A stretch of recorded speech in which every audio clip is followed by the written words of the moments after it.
Good morning, everyone, and welcome to this lecture third, numerical on design of a steel roof truss and purlins.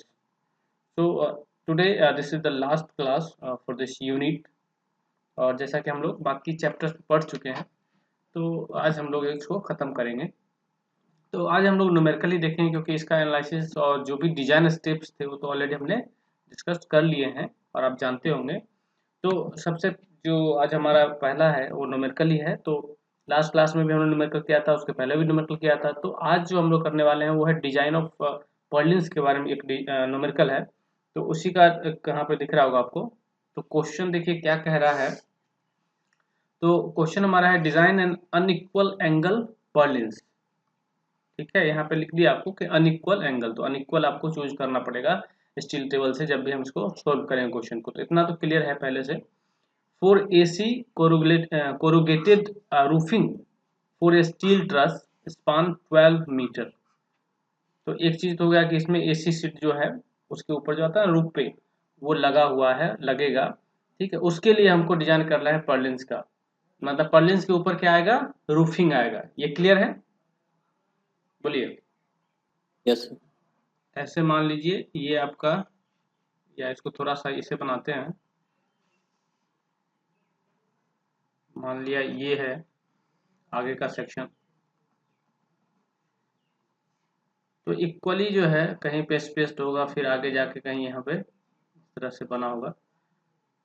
तो एक truss मान लीजिए यहाँ पे truss हो गया सपोज, तो एक ट्रस यहाँ हो गया। ठीक है, इस तरह से कुछ ट्रस रहेगा, कोई भी हो सकता है, कैसे भी हो सकता है, तो वो डिबेट नहीं है। तो मान लीजिए इस तरह से कुछ मान लिया मैंने, रैंडमली को चूज कर लिया, इस तरह कोई ट्रस है। तो ये देखिए ये जो पोर्शन है इसको हम लोग क्या बोलते हैं, इस पार्ट को आइडिया है किसी को? अब तो हो जाना चाहिए अब तक। देखिए तो ये जो है इसको ही हम लोग पर्लिन्स बोलते हैं। ये जो हमने खींचा अभी, ठीक है, थोड़ा अलग कलर दिखाएं। यही आपको डिजाइन करना है। एक, ठीक है, दो, एक मान लीजिए ये हो गया जो इसको रिज बोलते हैं। ये भी पर्लिन्स का पार्ट हो गया। यहाँ पे ईव बोलते हैं, इसको हम बोलते हैं रिज बोलते हैं, ईव्स बोलते हैं, और यही पर्लिन है। ठीक है, यही सब पार्ट जो है इसी को हम लोग बोल रहे हैं। यही सब जो आपको दिख रहा है दिस आर पर्लिन्स। तो पर्लिन्स किसके ऊपर आता है, तो ये राफ्टर के ऊपर आता है। ये जानते होंगे आप लोग कि ये राफ्टर है, प्रिंसिपल राफ्टर जिसको बोलते हैं। ठीक, या टॉप कॉर्ड बोलते हैं। तो ये सब आइडिया आपको हो गया होगा। उसके बाद देखिए इसको क्या बोलते हैं, ये वाला दूरी जो होता है इसको बताइए। स्पान बोलते हैं इसको स्पान बोलते हैं, इसको हम लोग राइज बोलते हैं, है ना। ठीक है, और ये जो है स्पेसिंग है, जो स्पेसिंग यहाँ दे रखी है स्पेसिंग 2.75, मतलब स्पेसिंग ऑफ ट्रस जो है, एक ट्रस यहाँ है और दूसरा ट्रस आपको उधर दिख रहा है। तो एक और दो के बीच में जो स्पेसिंग है वही आपको 2.75 है। तो लेंथ ऑफ पर्लिन क्या हो जाएगा, क्या हो जाएगा, 2.75 होगा इसका लेंथ। देख रहे हैं, यस सर। राइज 3 मीटर दिया हुआ था। तो पहले लिख लेते हैं जो हमारे पास अब गिवन डेटा है इस क्वेश्चन में। तो वी हैव, देख लीजिए स्पान जो है आपका 12 मीटर हो गया, राइज जो है 3 मीटर हो गया, और स्पेसिंग जो है ट्रस का, स्पेसिंग ऑफ ट्रस बोल सकते हैं, या ये लेंथ हो गया। ठीक है, और ये हो जाएगा लेंथ ऑफ पर्लिन। ठीक है, इसी को एल बोल सकते हैं। ये आपका दिया है 2.75 मीटर, है ना। तो ये चीज आपको पता चल गया। उसके बाद यहाँ पे जो डेड लोड है वो इस पे दिया हुआ है। तो डेड लोड हम लोग यहाँ से इसको ले लेंगे।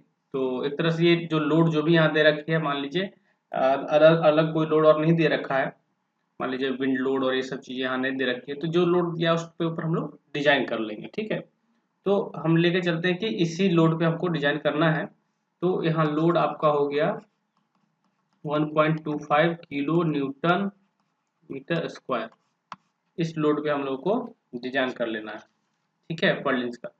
तो पर्लिन्स का जो है लोड आपको डेड लोड उसका दिया हुआ है, दैट इज 1.25 किलोटन पर मीटर स्क्वायर।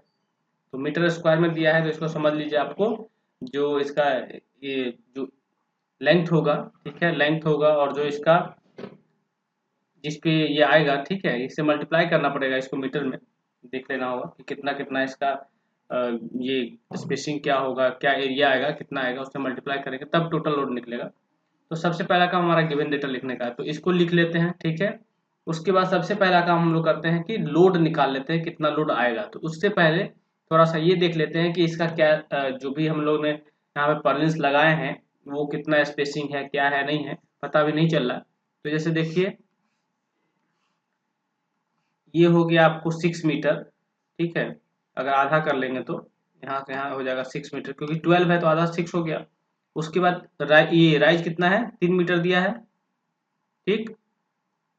तो जरा ये बताइए, तो ये लेंथ कितना आएगा, ये वाला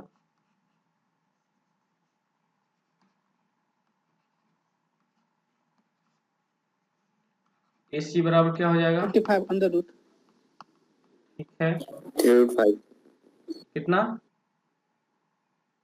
3/5 सर, नहीं पॉइंट में बताइए ना, टोटल बताइए कितना मीटर आएगा। 6.70, 6.07, 70, यस सर, 8 यस, 8 आएगा, इतना मीटर कुछ आएगा। मतलब क्या हो गया कि इस तरह से आपको लगाना है। एक और क्वेश्चन में दिया है, provide purlins one at each and, मतलब एक तो यहाँ प्रोवाइड कर देना, मतलब यहाँ पे एक यहाँ पे, ठीक है, of the slope and the other equally spaced, ठीक है, और अदर्स बोल रहा है कि इक्वली स्पेस्ड। तो एक यहाँ प्रोवाइड कर रहे हैं तो एक आपको छोड़ के, मतलब एक यहाँ प्रोवाइड करते इक्वली स्पेस, मतलब ये स्पेसिंग भी आप पता कर सकते हैं कि कितना होगा, ठीक है। तो ये स्पेसिंग हम लोग निकाल सकते हैं। तो यहाँ पे कितना स्पेसिंग दिख रहा है, 3, तो स्पेसिंग ऑफ पर्लिन्स अगर निकालिएगा कितना हो जाएगा, तो ये AC अपॉन ये AC है, इसको 3 से डिवाइड कर दीजिए, मतलब 6.708 डिवाइड बाई 3 कितना आ जाएगा ये, 2.236, इतना मीटर इसका स्पेसिंग आ गया। मतलब इतने पे आपको पर्लिन्स लगाने हैं। एक पर्लिन्स आप डिजाइन कर रहे हैं, मतलब वो इतना स्पेस पे वो लगाएगा, ठीक है, उसको कसेगा, नट बोल्ट या जो भी रिवेटिंग या वेल्डिंग करेगा। तो आपको ये बता देना है कि सेक्शन कौन सा लेंगे, बस ये बताना है। बट ये भी बताना है कितने स्पेसिंग पे वो लगाएगा, सेंटर बाय सेंटर। तो इतना सेंटर बाय सेंटर पे वो फिक्स करेगा, एक यहाँ लगाएगा, फिर 2.236 मीटर जाके यहाँ लगाएगा, फिर आगे इस तरह से, ठीक है। तो ये हम लोग निकल गए। अब उसके बाद हम लोग क्या करते हैं, हमारा जो स्टेप है सबसे पहला, उस पर क्या करते हैं सो बताइए अभिषेक। मोमेंट, मैक्सिमम बेंडिंग मोमेंट निकालते हैं, क्या फॉर्मूला था उसका, yes sir, bending moment, WL/10, हाँ WL/10। तो 10, WL/10 निकालने के लिए सबसे पहले हमको W चाहिए कि नहीं, ठीक है। तो चलिए, ये सब तो गिवन डेटा हैं, उसके बाद हम लोग स्टेप बाय आगे बढ़ते हैं। इसको लिख लिए हैं, यस सर, यस सर, चलिए। तो स्टेप जो है हमारा पहला, वो निकालना है मैक्सिमम बेंडिंग मोमेंट। बट पहले हम लोग लोड का कैलकुलेट कर लेते हैं, ठीक है, लोड कैलकुलेट कर लेते हैं, फिर आगे बढ़ जाएंगे। तो टोटल लोड अगर निकालिएगा, total load on the purlin normal to roof surface, ठीक है, इसको मान लिया हमने W। तो अगर निकाला जाए तो कैसे निकलेगा बताइए। तो कहने का मतलब इस साइड में अगर देखा जाए तो यहाँ पे है, यहाँ पे है, इस तरह से आपका लगा हुआ है। तो इस पे क्या आएगा, लोड आएगा, ठीक है, ऊपर से जो लोड आएगा रूफ का, तो रूफ का कवर समझ लीजिए, इस तरह से मान लीजिए, ठीक है। तो ये दूरी कितना है, 2.75 मीटर पता है, समझ गए ना, ये ट्रस का स्पेसिंग। और ये कितना निकाला है हमने, 2.236, इतना मीटर निकला है, जो इक्वल है, यहाँ से फिर इक्वल होगा। तो हम लोगों को इस एरिया से अगर मल्टीप्लाई कर देंगे, ठीक है, ये वाला जो पार्ट है, तो हम लोग इसका जो टोटल लोड है वो निकल जाएगा। तो यहाँ पे लिखते हैं 1.25 किलो न्यूटन पर मीटर स्क्वायर इंटू 2.75 इंटू 2.236। अब बोलिए डब्ल्यू कितना आएगा? 7.643 7.664। 64 यस सर। सबका आ रहा है ये देखिए, बताइए बाकी लोग आ रहे हैं ये चीज? 686 आ रहा है सर। Yes sir 7.686। चलिए तो 686 इस तरह कुछ आ गया। उसके बाद हम लोग क्या करते हैं कि इसका डिजाइन कर लेते हैं, क्योंकि अगर एंगल देखिएगा, इसका अगर एंगल आप जाके देखिएगा कि ये 3 है, ठीक है, और ये 6 मीटर है, आधा देखेंगे तो ये एंगल अगर निकालिएगा तो एंगल जो है 30 से कम दिख रहा है क्या? बताइए तो। 63 डिग्री सर। 63 डिग्री दिख रहा है ना? है 63.43। हाँ, तो मतलब 30 से ज़्यादा आपको दिख रहा है। तो 30 से ज़्यादा दिख रहा है, उसके लिए हमारे पास डिजाइन का स्पेसिफिकेशन एज पर इंडियन स्टैंडर्ड कोड 800 दिया हुआ है। तो हम लोग अब सबसे पहले निकाल लेते हैं कि मैक्सिमम बेंडिंग मोमेंट क्या होगा। तो मैक्सिमम बेंडिंग मोमेंट का जो फॉर्मूला है हमारा कोड के हिसाब से WL/10 हम लोग करते हैं। तो W तो हो गया 686, ठीक है, इंटू 2.75 मीटर में है, किलोमीटर में है, और 10 कितना आ जाएगा बोलिए?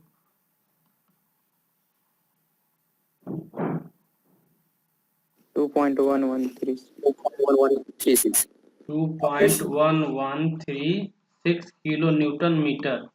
इसको जरा न्यूटन एमएम में बदलिए तो 10⁻6 कर देते हैं, चलेगा? 2113650। नहीं ठीक है, इस पे हम लोग 10⁻6 कर दिए, यस बात एक है। चलिए तब यहाँ हम आ गए, उसके बाद हमारा नेक्स्ट स्टेप है जिसमें हम लोग जेड रिक्वायर्ड निकालेंगे। तो इसको जो नोट कर लीजिए। तो स्टेप जो हमारा नेक्स्ट है, इसमें हम लोग क्या करते हैं, जेड रिक्वायर्ड निकालते हैं। तो जेड रिक्वायर्ड निकालने के लिए हमारे पास फॉर्मूला है, ठीक है, सिग्मा बी सी या बी टी जो भी लगाना है लग सकता है ना, कंप्रेशन या टेंशन जो भी आए इस पे। तो एम कितना है लिखाइए यहाँ पे 2.1136 इंटू 10⁻6 हो गया, और ये 165, समझ गए, sigma A C sorry B C is equal to 165 MPa या न्यूटन पर एम स्क्वायर। वो करते हैं, चलिए कितना आ गया? 12809 809 .696 क्या होता है, क्यूब हो जाता है, राइट, इसका जो यूनिट है। तो जेड रिक्वायर्ड ये आ गया। तो जरा जाइए स्टील टेबल में और बताइए तो कौन सा सेक्शन लिया जाए। और ये ध्यान रखना है कि आपको अनइक्वल सेक्शन लेना, अनइक्वल एंगल सेक्शन चूज करना है, अनइक्वल एंगल सेक्शन चूज करना है। बताइए कौन सा लिए हैं इसके हिसाब से, जिसका एरिया इससे ज्यादा होना चाहिए। इसको सेंटीमीटर में बदलेंगे कितना आएगा? ठीक है 2.81, 80 सर। हाँ तो 808, ठीक है, 8096 कितना आएगा? कोई सेक्शन बताओ जिसका एरिया इससे ज्यादा हो।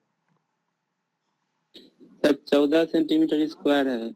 90/60/10 बोलिए क्या है? ISA 90/60 90 into 60 into 10 10 centimetre square. चलिए इसका जेड एक्स बताइए क्या है? ZXX 18.6। 18.6 है। Yes sir.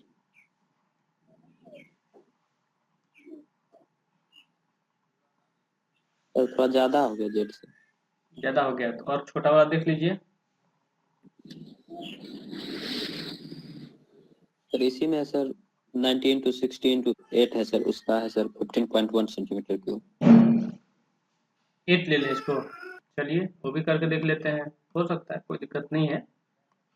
8 लिया जाए तो कितना आता है इसका एरिया? 15.1 centimetre cube. कितना? 15?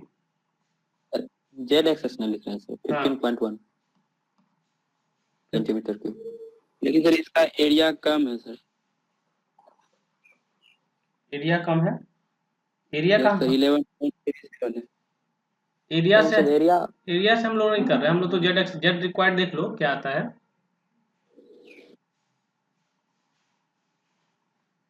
ठीक है, बस इसको चेक करेंगे, अगर वहाँ फेल हो गया तब तो दिक्कत आएगा। चलिए यहाँ ठीक है, ये क्लियर है ना यहाँ तक? बोलिए। जेड एक्स जो आपने लिया है ये आपका ग्रेटर देन जेड रिक्वायर्ड है, देन ओके, कोई प्रॉब्लम नहीं, आप कोई भी ले सकते हैं। इसमें बहुत ज़्यादा इजी है, डिजाइन कोई ज़्यादा खास नहीं है, बहुत आसान है। ठीक है, यहाँ तक हो गया? बोलिए। Sir. Hmm. Yes sir.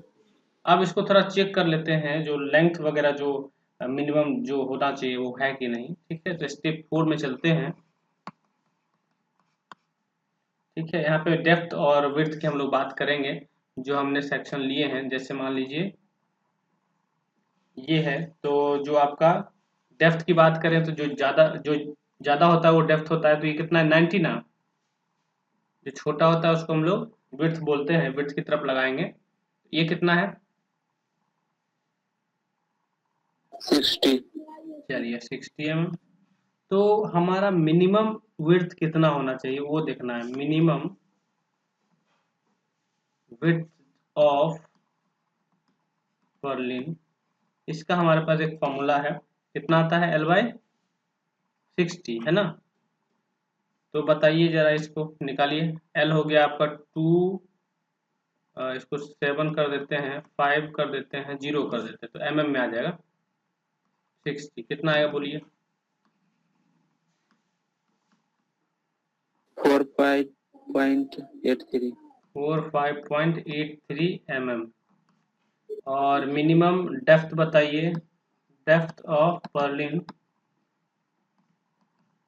L/45 करिए, 2750/45 कितना आएगा?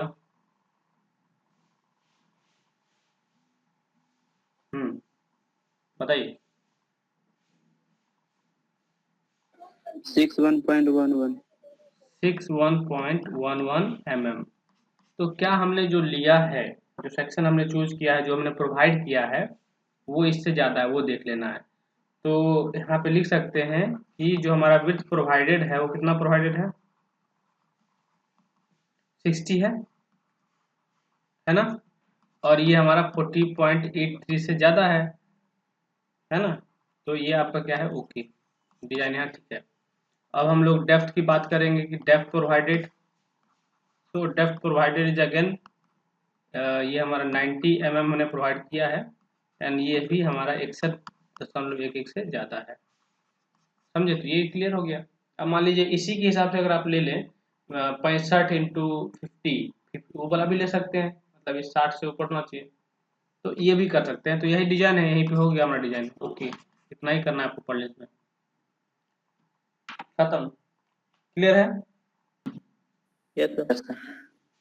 तो ये क्वेश्चन पूछ सकता है, ये क्वेश्चन आता है और ऑब्जेक्टिव में भी आएगा, इसलिए इस पे ध्यान देना, ये बहुत बहुत इंपॉर्टेंट है। लग रहा है कि नहीं आएगा, लेकिन आएगा ही, ये आता है। चलिए, तो क्लियर है यहाँ तक? ओके, ठीक है। तो यही है इस यूनिट में। और उसके बाद देखिए, जो बात की जाए कि रूफ ट्रस की हम लोग बात कर रहे हैं, रूफ ट्रस का डिजाइन की बात करें, तो उसमें क्या है, इसी तरह का कॉम्बिनेशन है। मतलब मैंने आपको स्टेप्स बताए होंगे, तो उसमें यही है, लोड कॉम्बिनेशन निकालना, विंड लोड निकालना, जो मैंने आपको बता दिया। उसके बाद फिर क्या है, पर्लिन्स का डिजाइन भी रूफ ट्रस में ही आता है, क्योंकि पर्लिन्स इज अ पार्ट, उसकी उसी का पार्ट है, उसका भी डिजाइन आएगा। कॉम्प्रेशन मेंबर और टेंशन मेंबर, उसका भी डिजाइन ट्रस में है, वो भी आएगा। इतना सारा जो है एक ही क्वेश्चन में करना होता है, लेकिन ये जरूरी नहीं है, एक ही क्वेश्चन में आपको पूछा जाएगा अलग अलग, एक साथ कभी पूछा नहीं जाएगा। तो ये चीज़ें हैं। और इसी में हम लोग क्या करते हैं, जैसे सबसे पहला क्या होता था कि लोड का हम लोग निकालते थे। लोड निकालने में हम लोगों को डेड लोड हो गया, लाइव लोड हो गया, इम्पोर्टेड बोलते हैं, विंड लोड हो गया, तो इसका हम लोग कंसिडर करना है। मान लीजिए स्नो लोड दे दिया तो इसको भी आपको कंसिडर करना है। तो जनरली इन जनरल अगर बात की जाए तो लोड कॉम्बिनेशन की बात करते हैं तो हम लोग dead load plus live load और dead load plus wind load, इसमें हम लोग इन तीनों का हम लोग ध्यान रखते हैं। इन तीनों का हम लोग लोड कॉम्बिनेशन चेक करते हैं। तो कॉम्बिनेशन क्रिटिकल कौन होगा, जो सबसे ज़्यादा इसमें लोड होगा, ठीक है। क्रिटिकल कॉम्बिनेशन को निकालते हैं और उसी के बेसिस पे जो ट्रस है, जो भी ट्रस है उसमें हम देखते हैं कितना लोड आएगा ट्रस के ऊपर, समझे। तो ये लोड निकालने के बाद फिर हम लोग देखते हैं कि किसी मेंबर में कितना फोर्स आएगा, ये निकालते हैं। ये एनालिसिस कैसे करेंगे हम लोग बताइए, कहाँ से एनालिसिस करेंगे ये वाला, मेथड ऑफ सेक्शन लगाएंगे, मेथड ऑफ जॉइंट लगाएंगे या ग्राफिकल मेथड लगाएंगे और हर सेक्शन में हर ट्रस के मेंबर में फोर्स निकालेंगे और उस फोर्स से हम लोग फिर डिजाइन करेंगे as a compression member, as a tension member, यही करना है। ओके। और लोड कॉम्बिनेशन जब भी हम लोग बात करते हैं तो यहाँ पे एक चीज और ध्यान रखना है कि एक जैसे इसमें क्या होता है, डेड लोड और इन तीनों को देखना है। तो इसमें जो आएगा ठीक है, इसमें जो आएगा ठीक है।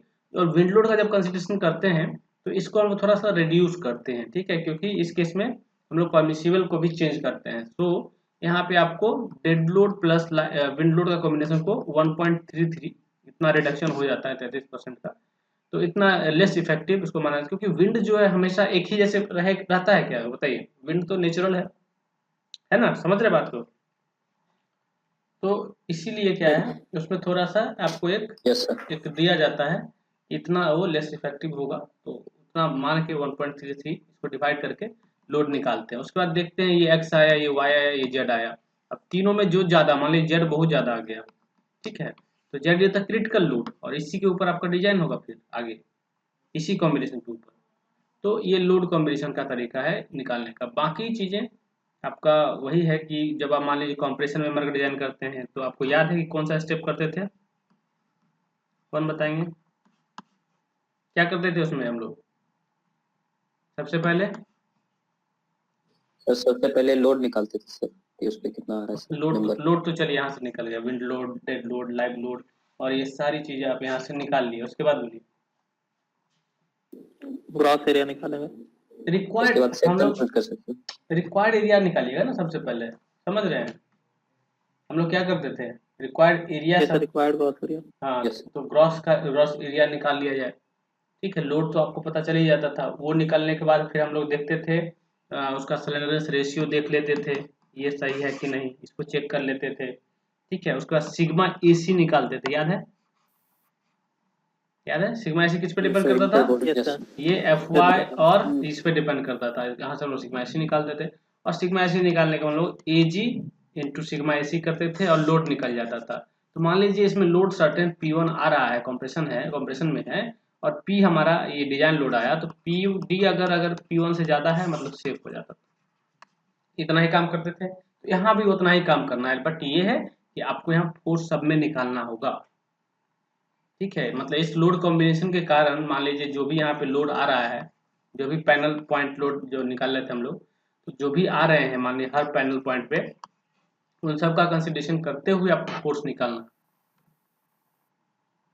ठीक है। तो वो जब निकल जाएगा फिर हम लोग कंप्रेशन मेंबर का डिजाइन करने का। अब हम बात करें कि टेंशन मेंबर का अगर डिजाइन करते तो उसमें क्या करते थे हम लोग, किसको याद है। पहले नेट एरिया निकाल हाँ बिल्कुल देंगे। सही। उसमें हम लोग क्या करते थे, नेट एरिया निकालते थे, मतलब ग्रॉस में से हम लोग डिडक्शन निकाल लेते थे और नेट एरिया निकालने के बाद फिर हम लोग सेक्शन चूज करते थे या जो भी करते थे, तो इसी के हिसाब से था। नेट एरिया निकालते थे और उसके बाद नेट एरिया को सिंपली हम लोग किससे मल्टीप्लाई करते थे, यहाँ का जो स्ट्रेंथ होता था वो सिग्मा 80 करते थे, याद है, 150 वाला सिग्मा 80 जैसे पुट करते थे। तो ये अगर हमारा मान लीजिए जो भी इसमें कोई लोड आ रहा है, P2 लोड आ रहा है, अगर ये P2 से ज़्यादा है मतलब समझ जाएंगे सेफ है, ठीक है। तो ये सब डिजाइन होता है। तो इसका प्रैक्टिस अगर आपको करना है तो आप जो बुक है ऋतु पब्लिकेशन की बुक है उसमें आपको क्वेश्चन दिया है। तो अगर ओवरऑल पूरा कंबाइन कर दें चीज़ों को, मतलब आप लोड का भी डिजाइन कर रहे हैं, मतलब विंड लोड निकाल रहे हैं, डेड लोड निकालना है, लाइव लोड निकालना है, तो एक तो वो स्टेप, एक पूरा स्टेप हो गया, पूरा वो चला जाएगा 2 पेज में, 3 पेज में, 4 पेज में जा सकता है। उसके बाद लोड कॉम्बिनेशन निकलने के बाद फिर हम लोग फोर्स का एनालिसिस करेंगे, कितना फोर्स किस मेंबर में आएगा, ठीक है। फिर एक ये है कि आपको पर्लिन्स का भी डिजाइन इसी में करना है, रूफ ट्रस में पर्लिन्स का भी डिजाइन करना है। तो पर्लिन्स का डिजाइन हम लोग करेंगे, तो इसके लिए जैसे मैंने अभी बताया था आपको पर्लिन्स का डिजाइन, उसी तरह से पर्लिन्स का डिजाइन कर लेंगे। उसके बाद फिर हम लोग लोड कॉम्बिनेशन के हिसाब से फिर कंप्रेशन मेंबर में जो ट्रस से सॉरी ट्रस में जो कंप्रेशन मेंबर है या ट्रस टेंशन मेंबर है, उसका डिजाइन करना है। दो ही चीज होगा, कंप्रेशन मेंबर या टेंशन मेंबर। तो मान लीजिए जिसमें सेम फोर्स होगा उसका एक ही बार डिजाइन हो जाएगा, समझिए बात को। मान लीजिए दो मेंबर है, दोनों में फोर्स सेम है, नेचर भी सेम है, तो हो जाएगा एक साथ डिजाइन उसका। तो समझे बात को, तो ये चीज होती है। Yes, sir.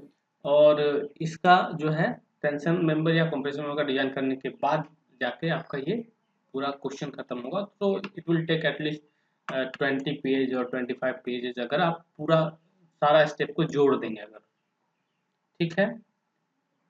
तो जिनको प्रैक्टिस करना है इसको, उनको एक टास्क हम जरूर असाइन कर देंगे आप लोगों को। अगर मान लीजिए आपको प्रैक्टिस करना है तो वो कर सकते हैं। तो पब्लिकेशन बुक में क्वेश्चन है, पेज नंबर अगर जाएंगे आप तो पेज नंबर जाइए, उसमें 530 मतलब 5वां यूनिट में 30 नंबर पेज पे जाइएगा, वहाँ पे एक न्यूमेरिकल है एग्जाम्पल 5.6, उसको कर सकते हैं। और उसको करिए, अपना बस नॉलेज के लिए करिए, और ऐसा नहीं कि डिजाइन, ये तो सोचिए कि एग्जाम में पूछा ही नहीं जा सकता, पूछा जाएगा तो ये गलत है कि मतलब क्या, इतना समय ही नहीं मिलेगा आपको। 7 यूनिट है, सॉरी 7 यूनिट है ना टोटल। 7 यूनिट में एक ही यूनिट में इतना लंबा क्वेश्चन आएगा तो दिक्कत हो जाएगी, इसलिए छोटे क्वेश्चन पूछा जाता है। ठीक है, क्लियर है आप लोगों को?